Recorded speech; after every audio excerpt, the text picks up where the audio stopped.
Mesdames, messieurs, bienvenue à votre magazine Dites-moi tout. Comme on dit toujours, c'est ce magazine des personnes intelligentes, de toutes ces personnes qui ont quelque chose à dire.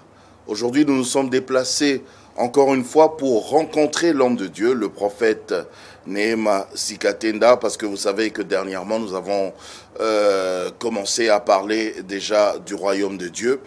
Aujourd'hui, nous sommes encore là pour continuer dans ce sens. Il a accepté, du moins, de nous recevoir chez lui et nous sommes contents, nous disons shalom. Shalom, frère Jacob. Merci de nous recevoir encore une fois chez vous, dans vos studios. C'est moi plus que je vous remercie de m'avoir encore visité aujourd'hui. Voilà. Alors, la fois dernière, on avait commencé à parler déjà du royaume des dieux. Il y a même un papa qui nous a écrit pour dire qu'on l'avait laissé sous la soif. Alors, si on peut récapituler un tout petit peu, c'est quoi le royaume de Dieu? Qu'est-ce qu'on s'est dit, brièvement? Bref, dans les livres de Marc, chapitre 1, verset 14 à 15, la Bible dit, après que Jean était livré, Jésus commença à prêcher l'évangile. Il disait, le temps est accompli, répentez-vous, car le royaume de Dieu est proche. Donc, en quelque sorte, c'est le royaume là que l'homme a perdu depuis les jardins d'Éden. Parce que la Bible dit, Dieu dit, faisons l'homme à notre image, selon notre ressemblance. Dans Genèse 1, 26, afin qu'il domine. Cette domination-là que Dieu avait placée à l'homme, c'était juste pour que l'homme lui représente sur la terre. La fois dernière, j'ai expliqué, j'ai donné un exemple. C'est comme, frère Jaco, comme tu es là, tu achètes une maison à Gombe, une autre à ma campagne, mais tu te décides d'aménager la maison à Gombe. Cela n'exclut plus que la maison de ma campagne n'est plus ta maison. Mais c'est ta maison. Même si tu as trouvé une adresse à Gombe, tu t'es décidé de t'installer. C'est la même chose. Dieu créa le ciel et la terre, mais il décida d'habiter dans le ciel. Comme la Bible dit, le ciel est son trône, la terre est sa marche-pied. Et comme Dieu n'est pas égoïste, dans un genre, il a voulu, avec son amour, Dieu est amour, il a voulu maintenant partager, donner la terre à l'homme. Comme nous avons évoqué dans Psaume chapitre 115, versets 15 à 16. La Bible dit que l'Éternel soit béni, car le ciel lui appartient. Il a créé le ciel et la terre, et il a donné la terre au Fils des hommes.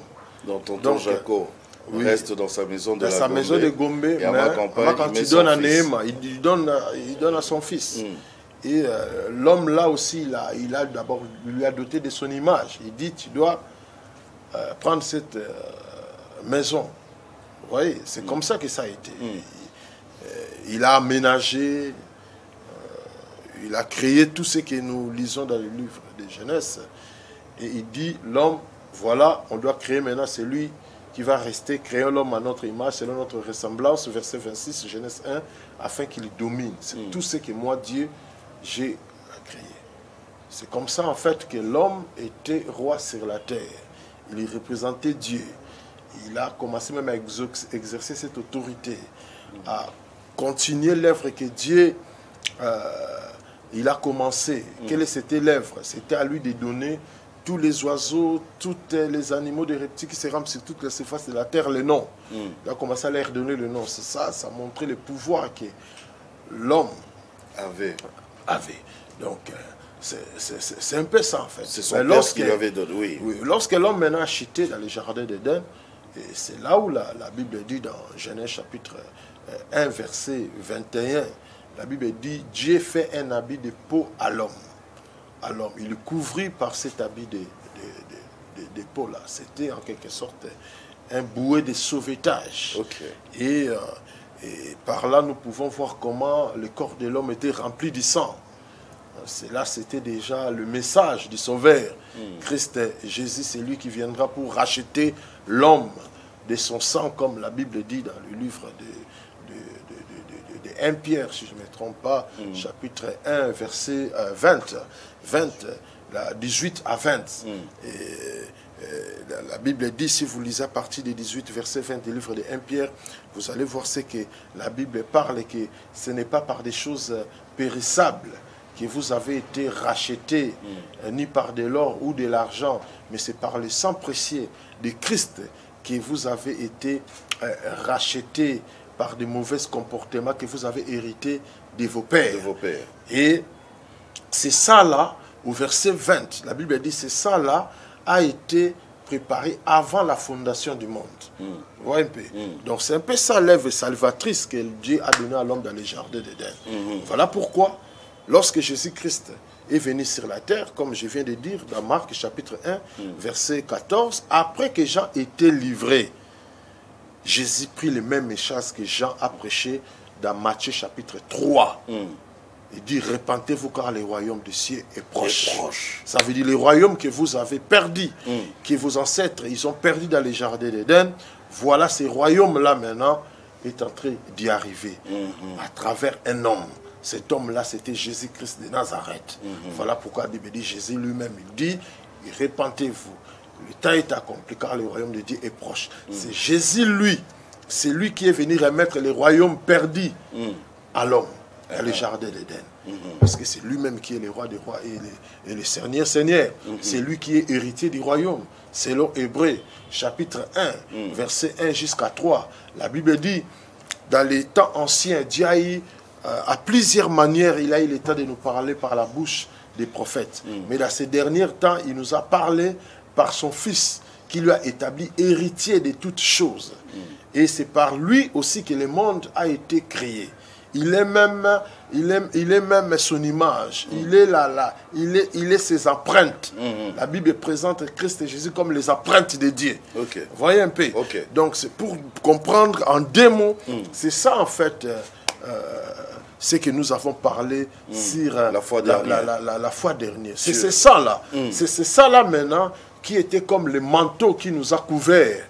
Dans Genèse chapitre 3, verset 21, là c'était les peaux d'animaux.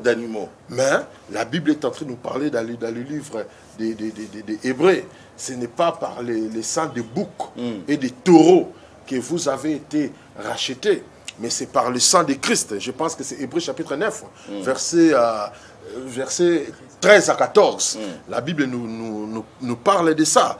Donc ce n'est plus par le sang de taureaux ou de boucs que nous devons être rachetés, mais c'est par le sang de Christ. C'est le sang de Christ là qui a brisé cette muraille, qui nous séparait d'être appelés enfants de Dieu, comme la Bible déclare. Et c'est ça là qui nous a rapprochés, nous, qu'on ne pouvait pas bénéficier des promesses, des alliances, même à la manière de célébrer des cultes. Mais le sang là a brisé cette muraille là.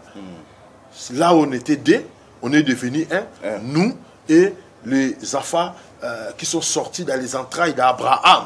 Nous tous, nous bénéficions des mêmes promesses.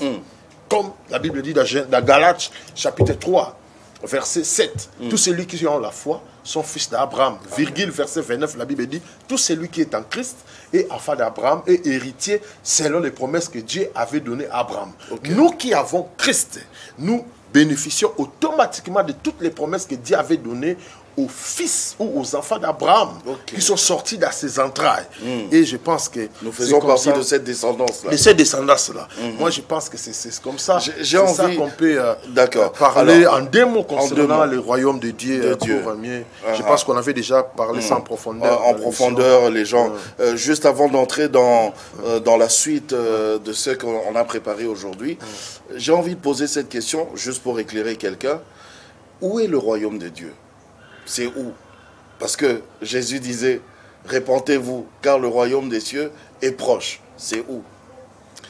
Il faut d'abord comprendre. Vous savez, il y a une grande différence entre le roi et son royaume. Éclairez-nous. Est-ce que on peut parler de roi s'il n'a pas un royaume? Non. s'il n'a pas un territoire? Il est roi parce qu'il y a un royaume. Parce qu'il y a un royaume. C'est ça les problèmes que les gens ils doivent comprendre. Ça veut dire, sans la terre, pour dégrader un roi, pour renverser le trône des rois, on doit lui ravir la terre. Comment? Dès qu'on lui ravit la terre, Yeah. c'est fini. C'est comme ça même dans les histoires qui nous montrent. Lorsqu'on renversait les rois, il fallait d'abord lui ravir la terre. Il fallait provoquer la guerre. Lui ravir la terre. Et on ne parlera plus de ces rois-là. Vous voyez? Dieu, c'est lui que nous appelons éternel. Il était avant que le ciel soit, avant que la terre soit. Il était. Voilà pourquoi nous l'appelons éternel. Ok. Éternel, c'est son nom. Dieu n'est pas son nom. Dieu, c'est un titre. Ok. Dieu, c'est une appellation. Comme député, comme président. Ce n'est pas un nom. Pour preuve, il y a beaucoup de petits dieux aussi Oui, à c'est côté. ça. Oui. Non, non, non, non, non, non. C'est un titre qui est mérité. Ça veut dire, Une divinité. un titre, tout celui qui veut s'approprier de ce titre-là, il doit mériter ce titre-là. C'est comme si, aujourd'hui, tout celui qui veut être président de la RDC, ils doivent mériter ce titre-là. Ok. On doit passer par des élections et voter. Il y a des Et critères c'est à remplir. À remplir. Si tu remplis ces critères-là, on peut dire que tu es président. Mais si tu ne remplis pas ces critères-là, tu peux commencer à créer de gauche et à droite. On te regarde pas. On ne te regarde pas, on te dira même comme on te fera comme un fou. C'est de la même chose. Voilà pourquoi ce titre-là, Dieu, il y a des conditions pour y avoir ce titre-là. La première chose, tu dois être capable d'exister en toi-même. Tu n'as pas besoin d'une aide quelconque pour ton existence. Tu ne dois pas être créé. Non, non, tu ne dois pas être créé. Tu dois exister en toi-même. Toi-même. Je suis. Je suis. Or, nous connaissons, je suis, dans Exode 3, qui s'est révélé à Moïse, je m'appelle je suis. Quand les enfants d'Israël te poseraient la question, quel est mon nom? Tu leur diras, je suis. Le Dieu d'Abraham, Isaac, Jacob qui t'envoie. C'est éternel, lui seul qui mérite ce titre-là, d'être appelé Dieu. Voilà pourquoi dans Genèse 2, verset 7, la Bible dit, l'éternel, le Dieu créa l'homme par la poussière de la terre. C'est l'éternel qui est Dieu. C'est lui seul qui mérite ce titre-là. Parce qu'il a existé sans l'aide de qui que ce soit. De qui que ce soit. Mais aujourd'hui aussi, tu es libre de te lever aujourd'hui. Je suis Dieu. Je suis Dieu. Mais il faut remplir ces critères-là. Mais pour que tu sois dans ce monde, il fallait l'ovule et le sperme, ces mélanges. Pour que tu sois créé, il fallait l'aide. L'aide. D'un homme et d'une femme, tu es déjà inscrit. Disqualifié. Disqualifié. Voilà pourquoi même la Bible dit, un livre des juges, au temps de Gédéon, lorsque Gédéon a renversé l'autel de Baal, le matin, les gens de la ville se sont réveillés, ils ont remarqué que leur autel de leur Dieu était renversé. Oui. Ils se sont renseignés, qui a renversé ça? Ils ont dit que non, c'est Gédéon. Ils ont couru jusqu'à la maison de son père. Ils ont dit à son père, fais-nous sortir ton fils parce qu'il a renversé l'autel de notre Dieu. Mais le père a dit, mais attends, si réellement Baal est Dieu, ce n'est pas à vous de les défendre. Oui. Mais lui-même, il doit se défendre. Oui, s'il est Dieu. S'il est Dieu, il doit se défendre. Parce que Dieu, on ne peut pas le défendre. En tout cas. Est-ce que vous je comprends, oui. Donc pour dire, Baal, c'est un statut créé par des hommes. Ils ont eu l'idée, les pensées, bon, je dois prendre la pierre taillée, ou soit un arbre dans la forêt taillé, donner une forme quelconque et pour le placer. Là, on dit, Baal, il devient Dieu. Ça veut dire qu'il ne mérite même pas ça. Non, disqualifié. Disqualifié. Un Dieu, on ne le crée pas. On ne le crée pas. Il doit exister par lui-même. Oui. Voilà pourquoi, pour revenir maintenant à la question que tu as posée sur le royaume de Dieu, Il y a une grande différence entre le royaume et les rois. Voilà pourquoi l'Éternel maintenant, il s'est décidé d'y avoir un territoire parce qu'il avait l'idée de régner. On ne peut jamais régner s'il n'y a pas un territoire. Mais il est l'Éternel. Oui. Il s'est décidé de créer le ciel et la terre. Il décida maintenant que c'est le ciel maintenant où je vais placer mon empire. Mon trône, oui. Là où je vais commencer à donner des ordres. Il crée des anges, il les place là. Là où je vais diriger. Diriger. C'est comme ça. C'est la même scène qu'il a reproduit chez l'homme. Maintenant, l'homme, quant à lui, maintenant, il a perdu la terre. Okay. L'homme n'était plus roi. Quand il a péché. Quand il a péché. Voilà pourquoi Jésus, maintenant, est venu remettre cette autorité à l'homme pour qu'il récupère la terre. Voilà pourquoi il devait mourir. Voilà pourquoi même la Bible dit dans le livre des Hébreux nous amène plus loin. Ça nous donne l'illustration des testaments. Comprenez? Oui. La Bible dit, tant que le testataire vit encore, ce testament-là n'est pas y entrer en valeur. Il faut d'abord que les testataires meurent pour que le testament y entre où? Quoi? En valeur. En vigueur, oui. En vigueur. C'est Jésus qui nous a ligués. Parce qu'on nous avait arraché. On nous avait arraché. Mais maintenant, lui, il est vivant.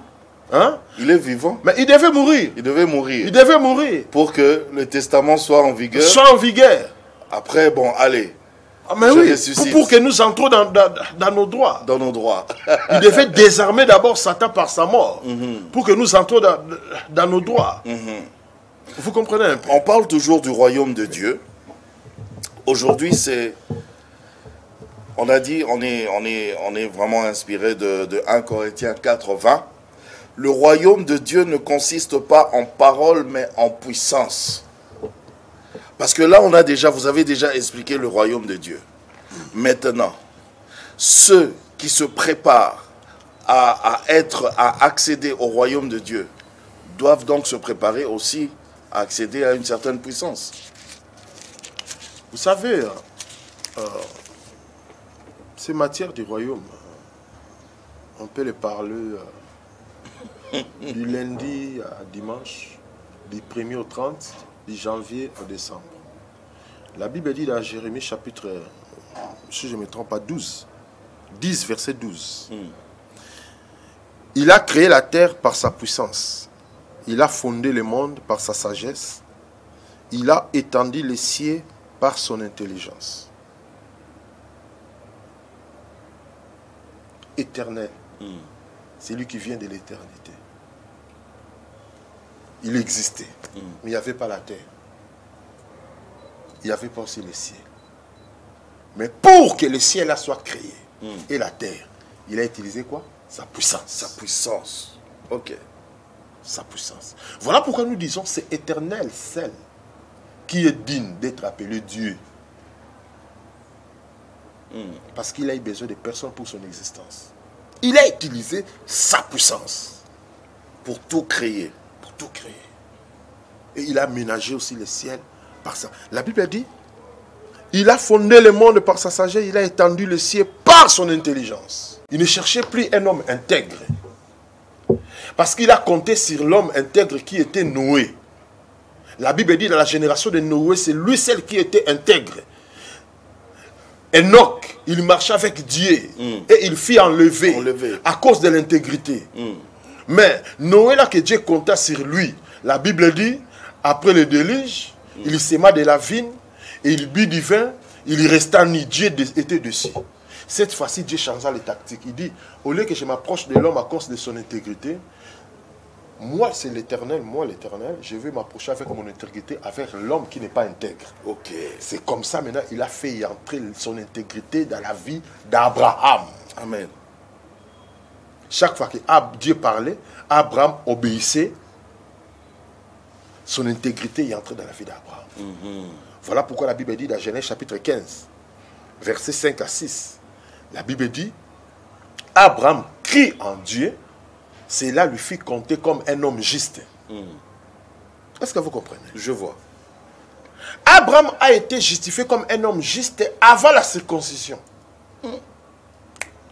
Il n'était pas encore circoncis. Mais il a été justifié comme un homme juste. Pourquoi? Parce qu'il a eu foi en Dieu. Il a crié à tout ce que Dieu lui disait. Est-ce que vous comprenez? Je vois. Voilà pourquoi la Bible l'appelle même le père des incirconcis. Et c'est ce qui a fait maintenant. Cette puissance-là commence à se manifester dans la vie d'Abraham. Cette puissance a amené la justice dans la vie d'Abraham. Avant même la circoncision. La circoncision était seulement un sceau. Un sceau. Pour approuver cette justice que Dieu avait mis dans la vie d'Abraham. Abraham est devenu un homme puissant. Est-ce que vous savez qu'un jour, un homme voulait prendre la femme d'Abraham? Je pense que c'est Abimelech, si je ne me trompe pas. La Bible dit, lui et sa maison étaient frappés de la stérilité. Lorsqu'ils ont compris qu'ils avaient touché un oin, ils se sont repentis. La Bible dit, Abraham pria pour Abimelech et toute sa maison. Et tous étaient guéris de la stérilité. Ils ont pu enfanter. Ça, ce n'est pas la puissance. Hein? C'est la puissance. C'est la puissance. Mais la puissance du royaume, là, la puissance du royaume, là, c'est au niveau, parce que vous parlez d'Abraham. La puissance du royaume, c'est seulement puissant en tant que quelqu'un qui est riche, ou puissant en tant que quelqu'un qui peut dominer, ou puissant en tant que quelqu'un qui peut exercer, opérer dans le surnaturel. C'est quoi? Vous savez, cette puissance-là a plusieurs dimensions. Ok, aidez-nous à comprendre. Genèse chapitre 12, verset 1. Dieu dit à Abraham, sors de la maison de ton père, de ta patrie, de ta mère, et je te bénirai. Je rendrai ton nom grand. Je rendrai ton nom grand. 3.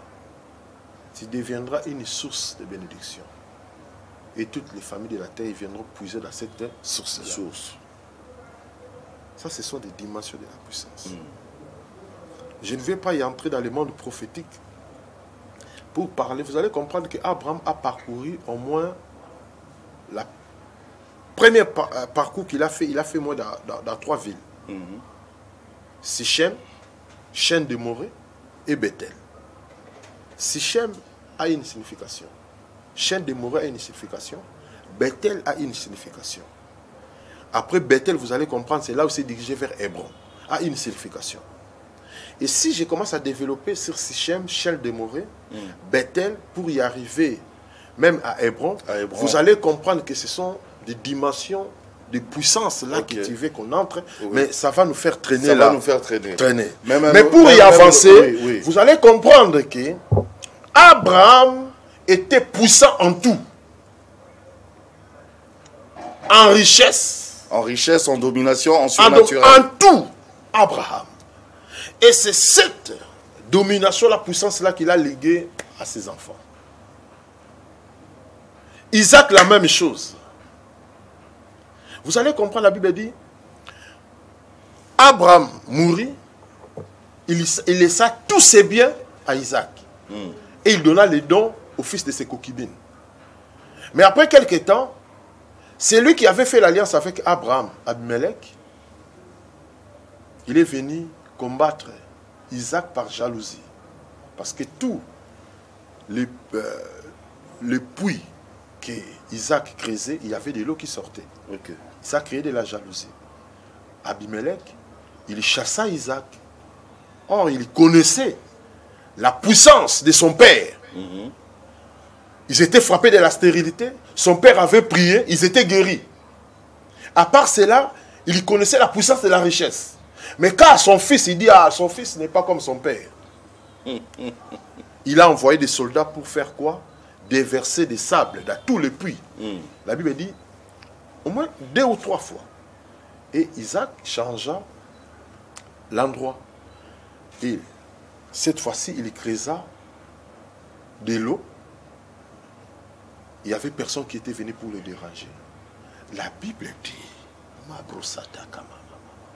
est-ce que tu peux me lire ça? La Bible dit, Abimelech venu vers Isaac, le fils d'Abraham, il lui dit, lorsque Isaac vit Abimelech, dit, pourquoi tu viens vers moi? Parce que vous me haïssez, tu viens avec ton général, vous me haïssez. Tu étais l'ami de mon père, mais quand mon père est mort, tu m'as rejeté, pourquoi vous me venez vers moi? Lisez-moi ça. Je pense que 26, chapitre 26. Genèse chapitre 26. Lisez-moi ça, s'il vous plaît. Oui, oui. À partir du verset 26. Oui. Abimelech vint de Guérar auprès de lui. Genèse 26, 26, oui. Avec Aouzat, son ami, et Picol, chef de son armée. 27. Isaac leur dit, pourquoi venez-vous vers moi, puisque vous me haïssez et que vous m'avez renvoyé de chez vous? 28. Ils répondirent, nous voyons que l'Éternel est avec toi, c'est pourquoi nous disons qu'il y ait un serment entre nous et toi, et que nous fassions alliance avec toi. 29. Jure que tu ne nous feras aucun mal, de même que nous ne t'avons point maltraité, que nous t'avons fait seulement du bien, et que nous t'avons laissé partir en paix. Tu es maintenant béni de l'Éternel. C'est bon, c'est bon. Là, ils ont remarqué le surnaturel de la vie. Tout ce que Isaac touchait, prospérait. Dieu est avec toi. Cet homme est puissant. Cet homme... Cet homme est puissant. Et vous comprendrez, la Bible dit, aller plus loin, il dit que Isaac sema dans la sécheresse. Lorsqu'il sema, il y récolta au centuple. Et la Bible dit, Isaac devenu comment?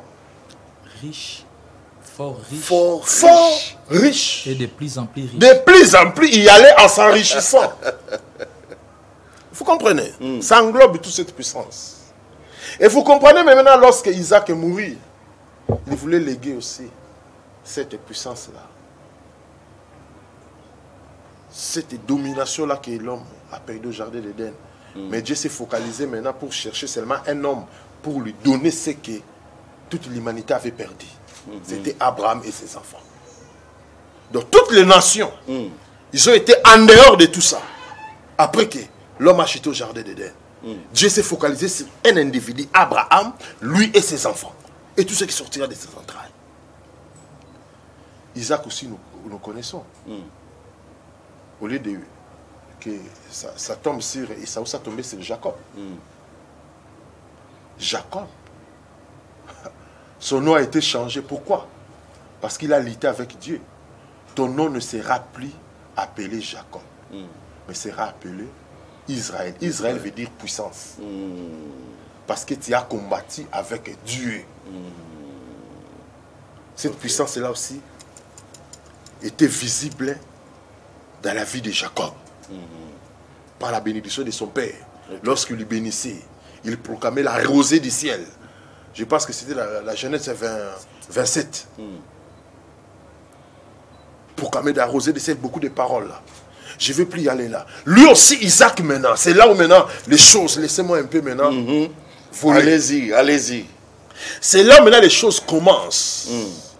Isaac devenu vieux. Il ne pouvait plus voir.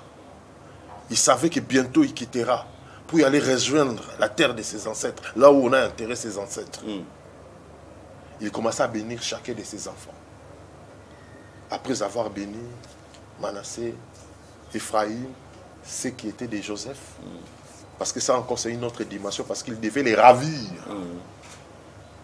Il devait les ravir parce que la femme que Pharaon avait donnée à Joseph, c'était la femme d'un prêtre. Ça veut dire, le Dieu que Pharaon servait,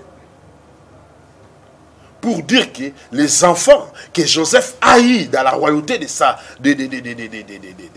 Pharaon étaient contrôlés par le système pharaonique. Pour comprendre cette puissance de surnaturel qui était dans la vie maintenant de Jacob, il devait maintenant ravir ces enfants-là. Il leur dit, ces enfants ici, ils ne t'appartiennent plus. Vous êtes devenus la même égalité. Il devient à moi, ces enfants ici. Ils vont bénéficier de la grâce qui était sur Abraham, ce qui était sur Isaac, et la grâce qui est sur moi. Ces enfants, Ephraïm et Manassé, ils vont bénéficier de ça. Mais, mon problème, c'est dans Genèse 49, verset 10 à 12. Qui dit quoi? Lisez-moi s'il vous plaît. Lisez-moi s'il vous plaît. Genèse 49, verset 10 à 12. 10. Le sceptre ne s'éloignera point de Juda. C'est là où les choses commencent. Ni les bâtons souverains d'entre ses pieds, jusqu'à ce que viennent les Shiloh et que les peuples lui obéissent. 11. Il attache à la vigne son âne et au meilleur cep les petits de son ânesse. Il lave dans le vin son vêtement et dans le sang des raisins son manteau. 12. Il a les yeux rouges de vin et les dents blanches de lait. Le sceptre ne s'éloignera point de Juda. Il dit, parmi vous tous, mes enfants, la royauté que mon père m'a laissée, Abraham, cette domination-là, régnera sur Juda. Tout celui qui sortira de Juda aura ce sceptre-là de commandement. Parce que je vois Shiloh est en train d'y arriver. Ça sera apparemment, sa puissance était héréditaire alors. C'est comme ça. Il y a un course de relais qui est en train d'y arriver. Pour le moment, moi, votre père Jacob, j'ai le bâton. Je laisse à Juda. Juda, il a ces bâtons-là de commandement. Il entre en jeu. Il entre en jeu. Mais plus loin là-bas, il y a les Shiloh qui arrivent. Avant que les Shiloh viennent pour ravir ces bâtons-là, pour continuer l'œuvre. Il va passer le relais. Il va passer le relais. Mais en attendant, cette royauté, cette puissance continuera à manifester à travers qui? Juda, au milieu de vous. Vous devez lui obéir. Okay. Et le signe que je vous donne, 12. Juda là, il attachera la vigne à son âne. Et au milieu des sceptres, les petits de son ânesse. Il lave dans le vin son vêtement. Il lave le vin son vêtement. Et dans le sang de raisin son manteau.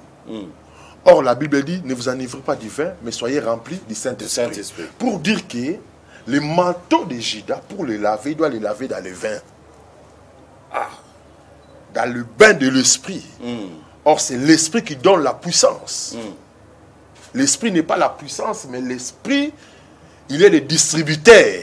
Il ne donne pas seulement la puissance, il donne aussi la sagesse, l'intelligence. Il donne tout cet esprit que nous connaissons. Donc, Juda, le sceptre là qu'il aura dans les mains, ça fera que son manteau il va commencer à le laver dans le vin. Ça ne se limite pas dans le vin. Et dans le sang de raisin. Deux choses. Et ce qui me touche encore, verset 12. Juda aura les yeux rouges comme des vins et les dents blancs comme des laits. Le lait, nous connaissons, c'est la parole. Depuis tout ce temps-là, vous devez être des maîtres. Mais vous continuez toujours à prendre du lait. Le lait, c'est la parole. Encore au lait. Donc pour dire, quand on regardera les dents de Juda, on verra la parole. Amen. On verra le lait dans sa bouche. Okay. Pourquoi? Parce que la Bible dit, dans Jean chapitre 3, verset 34, c'est lui que Dieu a envoyé. Dieu ne lui donne pas l'esprit avec mesure, car il dit les paroles de Dieu. Là où il y a le débordement de l'esprit, là où il y a l'écoulement de l'esprit, il n'y a que les paroles qui sortent. Il n'y a que les paroles. Et Juda a cette capacité-là. Il n'a pas seulement le sceptre, mais il va laver son manteau dans le vin. Il va le laver dans le sang de raisin. Et quand on regardera les yeux de Juda, ça sera tout rouge. Oh. Oui. La puissance transforme. L'esprit. L'esprit, c'est lui qui a l'onction de Dieu. Quand l'onction est envahie par la puissance, quand les démons te regardent, les yeux deviennent tout rouges. Et ça, c'est un lion, ça. Mais oui. Moi, j'ai vécu avec mon père. J'ai vu cette expérience-là. Aujourd'hui, les gens blaguent avec l'évangile. Tu regardes la personne comme ça, tu le vois normal. C'est difficile aujourd'hui pour que les gens, quelqu'un me trompe dans ce qui concerne la divinité, la spiritualité. Ça des tics, ça des signes. On voit que cette personne est remplie de l'esprit. Vous savez, discerner. Même les démons ne pourront pas résister. Ta présence, rien que les démons commencent à crier. Tu n'as pas besoin de faire monter quelqu'un dans les gènes, de ne sais pas de combien de jours, pour qu'il passe dans la délivrance. Ta présence, les démons quittent les corps. Les chaînes tombent. Vous comprenez ces yeux rouges-là pour ne pas encore y entrer dans l'Apocalypse. Vous allez voir quand Jésus-Christ est apparu à Jean dans le livre d'Apocalypse, comment étaient ses yeux. C'est les yeux de lion. Ça, c'est Judas. Et quand vous regarderez ses dents, c'est comme du lait. Quelqu'un qui a bu du lait. La parole. La parole. Pas seulement les yeux, mais la bouche aussi fait sortir la parole. Mais, et vous comprendrez maintenant, c'est là où maintenant, cette puissance-là a commencé à marcher de génération à génération jusqu'à ce que ça a touché David. Jusqu'à vous toucher, vous. Jusqu'à me toucher, moi. Ça a touché David à Acte. Lisez-moi Acte chapitre 1. Chapitre 2, à partir du 29e verset jusqu'au verset 31. Écoutez ce que la Bible dit. Hommes, frères, qu'il me soit permis de vous dire librement au sujet du patriarche David. Écoutez bien. Qu'il est mort, qu'il a été enseveli et que son sépulcre existe encore aujourd'hui parmi nous. 30.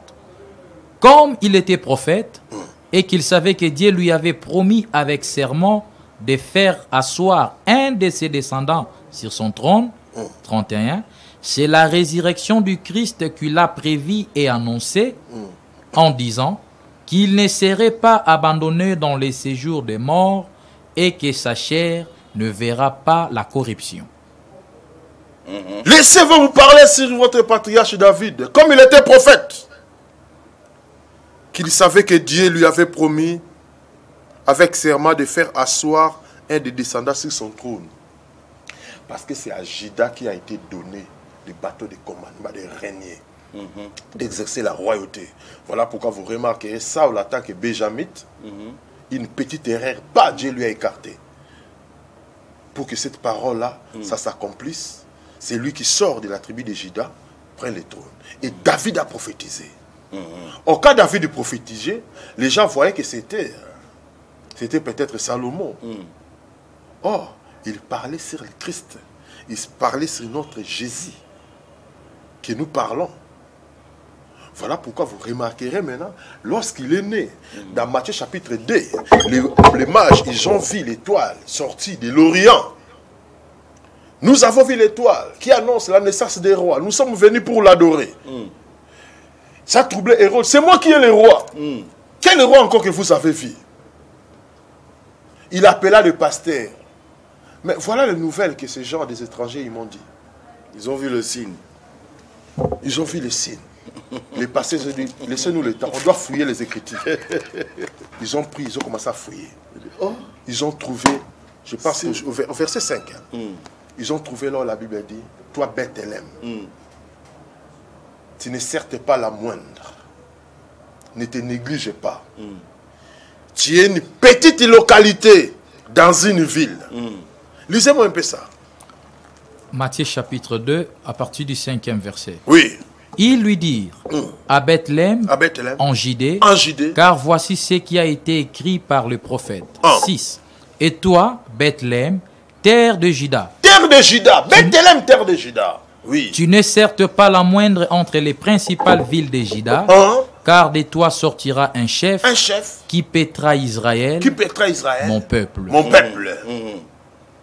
S'il est arrivé, en 2 minutes pour terminer. S'il est arrivé, ça veut dire, vous, habitants de Juda, vous devez remettre le propriétaire du bâton pour continuer à faire son travail. Passer le relais. Passer le relais pour commencer à faire au propriétaire. Au propriétaire. Il vous a donné pour un temps. Vous, c'était le relais. Maintenant, c'est lui-même. Le roi dit, ah bon? Oui, ça a été dit qu'il viendra de Juda. Mais c'est comme ça maintenant qu'il est entré maintenant dans le monde. Il commence à exercer son pouvoir, son autorité. Concernant le péché, concernant la maladie, concernant même à manger, concernant tout. Il a commencé à exercer sa puissance et l'autorité. Les bateaux ont commencé à faire le travail. Partout où il passait. Il est entré dans la maison d'une personne pendant qu'il prêchait. On a mené un paralytique dans les toits par 4 personnes. Il regardait les parties, il dit, mon péché, mon fils, tes péchés te sont pardonnés. Les gens s'indignaient en disant, mais toi tu es un homme, comment tu peux dire à un autre homme que les péchés pardonnés. Nous connaissons, c'est Dieu seul qui peut pardonner les péchés. Il a dit, afin que vous sachiez que le Fils de l'homme sur la terre a le pouvoir de pardonner les péchés. Toujours dans Marc chapitre 1, il entrait dans cette synagogue, commençait à prêcher. Pendant qu'il prêchait, un homme était envoûté. Comment ça, l'esprit lui a ramené par terre. Qui es-tu? Tu es venu pour nous perdre. Tu es le Fils du Dieu vivant. Tu es le Christ. Les démons commencent à reconnaître son autorité. Il est menaçant, en disant, tais-toi, sors de cet homme. Et ces gens qui étaient dans l'église, ils ont dit, cet homme, il n'enseigne pas comme nos pasteurs qui enseignent. Mais il a en lui l'autorité. Son enseignement a l'autorité. Pas seulement l'autorité, il dit même aux esprits, il ordonne même aux esprits, et les esprits lui obéissent. Donc c'est ça la puissance en fait. C'est ça la puissance. Dans le royaume de Dieu. Il a fait manger autant de gens dans le désert. Il a ressuscité les morts. Et c'est cette puissance-là maintenant, dans Luc chapitre 24, verset 49, il dit, ne vous éloignez pas de la ville. Mais attendez ce que mon Père a promis. Vous recevez la puissance d'en haut. Et dans Acte 1:8, il confirme, il dit, vous recevez une puissance. Le Saint-Esprit surviendra sur vous et vous serez mes témoins en Jérusalem, à Samarie et jusqu'aux extrémités de la terre. Est-ce que vous comprenez? Donc pour dire, c'est lui qui a cette puissance-là. La puissance-là n'est pas seulement pour faire tomber ou pardonner le péché, mais la puissance-là englobe tout. Amène même la prospérité dans la vie de l'homme. Voilà pourquoi la Bible dit, là où tu as parlé de... C'est pour ça que vous avez parlé de la sagesse, de l'intelligence. 1 Corinthiens 4, 20, le royaume de Dieu ne consiste pas en parole, mais en puissance. La puissance là doit affecter tous les domaines. C'est ça qu'on peut dire que non, réellement. Donc la parole c'est bien, mais on doit aussi avoir la puissance, c'est ça. Mais l'apôtre Paul dit, ma parole et ma prédication ne reposent pas sur des discours prestatifs. Mais c'est une démonstration d'esprit et de puissance. Ça, c'est l'apôtre Paul qui est en train de dire. Je viens de dire tout à l'heure dans les synagogues dans Marc 1, lorsque Jésus entra, les gens que Jésus prêchait, les gens que les pharisiens et même prêchaient, les sadducéens, ils ont remarqué que cet homme ne prêche pas comme nos pasteurs. Il prêche comme ayant autorité. Pas seulement il prêche comme ayant autorité, mais il recommande même aux esprits impurs et les esprits lui obéissent. Donc les dents blanches et les yeux rouges. Amen. C'est ça, tu as tout compris. J'ai tout compris, je suis à la grande école. Merci beaucoup, mais un dernier mot, un dernier mot. Un dernier mot, je peux dire à tous les enfants de Dieu, Jésus-Christ est le même hier, aujourd'hui, éternellement. Le temps est arrivé où dans ces pays, partout ailleurs dans le monde, la royauté de Christ sera manifestée par la gloire et la puissance jamais vue dans le monde. Cessez d'élever le nom de Satan, la puissance de Satan. Satan ne peut rien. La Bible dit Dieu ne répand pas de ses dons. Lorsqu'il a été précipité, Dieu ne trouvait pas un intérêt de lui ravir des petits dons-là qu'il y avait. Le Saint-Esprit qui est en nous, si on développe la communion, la relation avec le Saint-Esprit, aujourd'hui, Papa Jaco, si je te donne cet iPad, je vois que tu ne me donnes pas le dos, mais tu continues à garder une bonne relation avec moi.